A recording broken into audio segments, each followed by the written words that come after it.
Hello everyone, welcome back to On the Fly. Today we're going to be taking a look at part 4 of the Swiping to Seattle series, the Buffalo Sabres. The Sabres finished with a 15-34-7 record, placing them 8th in the East Division. The strategy going into the expansion draft will be to protect their young guys as well as their leadership core. This team is still in the midst of a rebuild. They have not made the playoffs in over 10 years and will look to their first overall pick in this year's draft to make a big difference for them. Now that we've looked at the team, let's look at the players.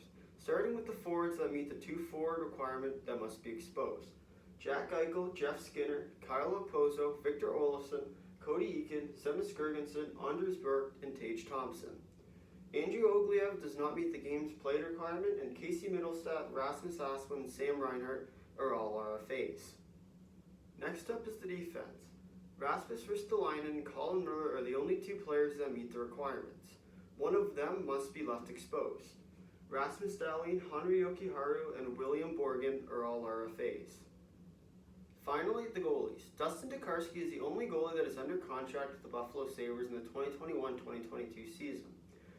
Linus Ullmark, on the other hand, is a UFA, and because he's their starter, he will most likely be protected.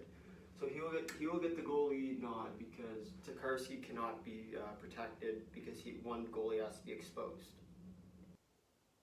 Next up is the defense. In order to meet requirements, Buffalo must expose either Rasmus Ristolainen or Colin Miller. I believe that Rasmus Ristolainen will be protected over Colin Miller because he's better, he's younger, and he has more potential. Next up is the 3 RFAs, Rasmus Dahlin, Henri Jokiharju, and William Borgen. Rasmus Dahlin was the first overall pick in the 2018 draft, and he will most likely be protected. Then it comes down to Henri Jokiharju and William Borgen. I believe that Jokiharju will be selected over Bjorgen because he has more potential. Finally, let's take a look at the forwards. We can assume that Jeff Skinner will be protected due to his non-move clause, the contract that just keeps on giving. Jack Eichel will also most likely be protected, and Kyle Okposo as well. Then you come down to Victor Olofsson, Cody Eakin, Zemus Girgensson, Anders Burke, Tage Thompson, Andrew Ogliev, Casey Middlestat, Rasmus Asplund, and Sam Reinhart. Sam Reinhart will most likely be protected as he is one of their top 6 forwards. Same with Casey Middlestat. Then it's Victor Olofsson, Cody Eakin, Zemus Girgensson, Anders Burke, Tage Thompson, or Rasmus Asplund, because Ogliev most likely will not be protected. I believe Olofsson will be protected over them, as well as Tage Thompson, both of which have very high ceilings, and they can be really productive for them in the near future. Now it's Seattle's turn. I believe that the 3 players that Seattle will look at is Zemus Girgensson, Anders Bjork, and Colin Miller. Colin Miller was selected in the 2017 expansion draft by the Vegas Golden Knights. He was selected from the Boston Bruins, where at the time he was struggling.